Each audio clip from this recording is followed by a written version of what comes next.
जय श्री कृष्णा। सिंह लग्न में लग्नस्थ बृहस्पति के फल। सिंह लग्न में जब 5 नंबर लिखा हो, सिंह राशि मौजूद हो और उसी में जब बृहस्पति आकर विराजित हो जाए तो वह जातक को किस तरह के फल देता है। सौर मंडल में सूर्य और बृहस्पति ये दोनों सबसे विशाल ग्रह हैं। इन दोनों की किसी भी तरह से युति चमत्कारिक परिणाम दे सकती है। सर्वथा ये दोनों शुभ स्थिति में हों तो गुरुत्व गुरु द्वारा प्रदान होता है और सूर्य उसमें तेजस्विता को भरता है। इस लग्न के जातक वैसे ही अपने व्यक्तित्व के अनुसार एकांत प्रिय ही होते हैं। वो विशिष्ट मेल मिलाप में ही अपना व्यवहार बनाते हैं। ऐसे में गुरु की उपस्थिति उनके नेचर को, उनके स्वभाव को और धीर गंभीर बना देती है।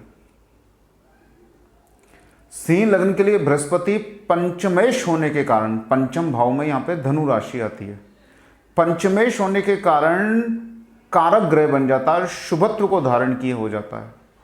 और जब पंचम का स्वामी लग्न में बैठता है तो पाराशरीय केंद्र और त्रिकोण का एक राजयोग का निर्माण करता है। यह राजयोग आंशिक होता है लेकिन राजयोग ही होता है। साथ में अष्टम भाव में मीन राशि आने के कारण अष्टमेश के गुण को भी लेकर रखता है, जो कि थोड़े से पाप प्रभाव के रूप में होता है। तो जब इस तरह से बृहस्पति लग्न में, सिंह लग्न में मौजूद होता है तो पंचम भाव के प्रभावों के कारण यह व्यक्ति को आरंभ में ही, किसी भी कार्य के आरंभ में ही सफलताएं देना प्रारंभ कर देता है। ऐसे व्यक्ति अपने जॉब और व्यवसाय में अपने समकक्षों से ज़्यादा और जल्दी उन्नति और तरक्की को प्राप्त करते हैं। इनको अपनी जॉब में जल्दी जल्दी प्रमोशन भी मिल सकते हैं। लग्न में बैठा हुआ बृहस्पति पंचम भाव पर दृष्टि डालते हुए इनकी विद्या और बुद्धि को शानदार बनाता है। अगर विद्या काल में गुरु की दशा, अंतरदशा आ जाए तो ये विद्या के क्षेत्र में कुछ विशिष्ट कर पाते हैं। इसके अतिरिक्त ये बुद्धि को कंसल्टेंटिव नेचर दे देते हैं, जिसके कारण व्यक्ति अन्यों को राय देने वाला बन सकता है। इनके स्वभाव में आ जाता है किसी और को राय देना, उपदेश देना, और अक्सर इनके कहे गए शब्द, इनके दिए हुए उपदेश अन्यों के जीवन में सुख समृद्धि लाते हैं, यानी कि अन्यों को फल जाते हैं। अष्टम का स्वभाव भी रखने के कारण यहां पर यह स्वास्थ्य के प्रति चिंता दिखाता है। अगर सूर्य यहां पर शुभ स्थिति में नहीं हुआ, तृतीय भाव में विराजित हुआ, तो ऐसी स्थिति में स्वास्थ्य अस्थिर रह सकता है। स्वास्थ्य संबंधित दिक्कतें ऐसे व्यक्तियों को उत्पन्न हो सकती हैं। अगर सूर्य यहां पर शुभ स्थिति में और गुरु के ही दृष्टि प्रभाव में है तो यह सिर्फ स्वास्थ्य के प्रति सचेत बना देता है। अष्टम भाव का स्वामी लग्न में यह व्यक्ति को गूढ़, गंभीर और एक छुपा हुआ व्यक्तित्व भी देता है। ऐसे व्यक्ति अपनी बातों को लोगों से शेयर नहीं करते हैं। इनके दिमाग में क्या प्लानिंग चल रही है ये किसी को बताते नहीं हैं। लग्न में बैठा हुआ बृहस्पति अपनी तीनों दृष्टियों से जीवन के तीनों महत्वपूर्ण भावों को प्रभावित करता है। पंचम भाव, सप्तम भाव और नवम भाव। पंचम भावों पर दृष्टि डाल के संतान के संपूर्ण सुख प्रदान करता है, यानी कि संतान की उत्पत्ति होती है, पुत्र संतान की भी प्राप्ति होती है और संतान इनकी आज्ञाकारी और इनके यश को बढ़ाने वाली होती है। इनके पूर्वोक्त जन्म के शुभ फल गुरु की दशा, अंतरदशा में निखर के आते हैं।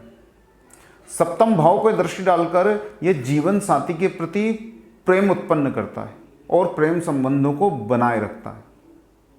जो सिंह लग्न का वास्तविक नेचर है कि ऐसे व्यक्ति विपरीत लिंगियों के प्रति ज़्यादा आकृष्ट नहीं रहते हैं या उनसे समयानुसार ही व्यवहार रखते हैं। इस स्वभाव में गुरु की दृष्टि थोड़ा परिवर्तन लेके आती है और प्रेम संबंधों को बनाने में यहाँ पे महत्वपूर्ण योगदान देती है। नवम भाव पर डालता हुआ दृष्टि बृहस्पति ग्रह भाग्य को यहाँ पे उन्नत करता है। अगर मंगल भी गुरु के प्रभाव में आ गया तो निश्चित रूप से ये उज्जवल भाग्य के लोग होते हैं। लग्नस्थ मंगल की स्थिति में तो ये शानदार व्यापारी होते हैं। लग्न में बैठा हुआ बृहस्पति सिंह राशि के अंदर, सिंह राशि के तीनों नक्षत्रों में से किसी एक नक्षत्र में हो सकता है। मघा नक्षत्र, पूर्वा फाल्गुनी नक्षत्र तथा उत्तरा फाल्गुनी नक्षत्र। जब ये गुरु मघा नक्षत्र में उपस्थित होता है लग्न में, तब ऐसे में ये व्यक्ति को जीवन में अपनी दशा अंतरदशा के समय कई तरह के संबंधों से वियोग कराता है। यहाँ पर वास्तविक रूप से इसका अष्टम होने का गुण भी प्रदर्शित होता है और व्यक्ति को स्वास्थ्य संबंधित गंभीर समस्याएं दे सकता है। अगर केतु शुभ प्रभाव में नहीं हुआ तो व्यक्ति अपने प्रियों से विछोह को सहता है या अनुभव करता है। रोजगार में और व्यवसाय में ऐसे बृहस्पति की दशा अंतरदशा में काफी कष्ट आते हैं। अगर बृहस्पति लग्न में पूर्वा फाल्गुनी नक्षत्र में हुआ तो यह समय उसकी जॉब और बिजनेस के अंदर उन्नति का समय होता है। उसको अपने कार्य क्षेत्र में नए नए अवसर मिलते हैं, या तो उसको व्यापार में और उन्नति प्राप्त होती है या नया व्यापार शुरू करने के भी अवसर प्राप्त होते हैं। अगर जॉब नहीं लगी तो इस दशा के अंदर उसको रोजगार की प्राप्ति भी हो जाती है। यात्राओं के योग भी पूर्वा फाल्गुनी नक्षत्र में बैठा हुआ बृहस्पति अपनी दशा और अंतरदशा में देता है। अगर बृहस्पति यहाँ पे उत्तरा फाल्गुनी नक्षत्र में है, उत्तरा फाल्गुनी का सिर्फ एक चरण ही आता है सिंह राशि में। अगर उत्तरा फाल्गुनी नक्षत्र में बृहस्पति है तो यहाँ पे सबसे ज्यादा शुभ परिणामों को लेकर आता है। सूर्य के ही नक्षत्र में होने के कारण, लग्नेश के नक्षत्र में होने के कारण यहाँ पे सूर्य के भी संपूर्ण व्यक्तित्व को गुरु अपनी दशा में प्रदर्शित कर देता है।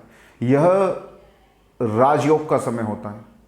यहाँ पे व्यक्ति को सर्वांगीण विकास प्राप्त होता है और सर्वत्र उसके जीवन में सफलताओं का उदय होता है। अगर सूर्य यहाँ पे चतुर्थ भाव में मौजूद हुआ और उत्तरा फाल्गुनी नक्षत्र में बृहस्पति लग्न में मौजूद हुआ तो यह दशा अंतरदशा उनके जीवन में भूमि, भवन, वाहन से संबंधित सुखों को लेकर आती है। यह समय उनके लिए उन्नति का और तरक्की का साबित होता है। बृहस्पति केतु के नक्षत्र में जब रहता है तब उसको उपाय पूर्ण रूप से करने चाहिए। केतु के नक्षत्र में रहने वाला बृहस्पति अपने अष्टम भावगत स्वभाव को प्रदर्शित करता है। ऐसी स्थिति में गुरु के विशिष्ट उपायों को पूर्णतः करना चाहिए। इसके लिए पीले वस्त्रों का दान ब्राह्मणों को करना चाहिए, पीले अनाज का दान ब्राह्मणों को करना चाहिए, शिव सहस्त्र नाम के द्वारा शिव जी का पूजन अर्चन होना चाहिए। गुरु के नक्षत्र में या गुरुवार के दिन भगवान शिव का अभिषेक और सहस्त्र नाम द्वारा अर्चन विशिष्ट फल प्रदान करता है और गुरु के अशुभत्व का नाश करता है। मंदिर के अंदर गरीबों को या किसी भी स्थान पर गरीबों को केसर युक्त चावल या खीर खिलाने से भी गुरु के दोषों का नाश होता है। मेरे हिसाब से यह श्रेष्ठ उपायों में से एक है। बृहस्पति लग्न में जब भी मौजूद होगा तब स्थान प्रभाव के कारण, स्थान हानि के गुण के कारण वो कहीं ना कहीं शरीर और मस्तिष्क के अंदर विक्षोभ उत्पन्न करेगा। इसलिए लग्नस्थ बृहस्पति के सभी तरह के उपायों को धीरे धीरे करते रहना चाहिए, नहीं तो यह स्वास्थ्य के प्रति चिंताएं पैदा करता रहता है। जय श्री कृष्ण।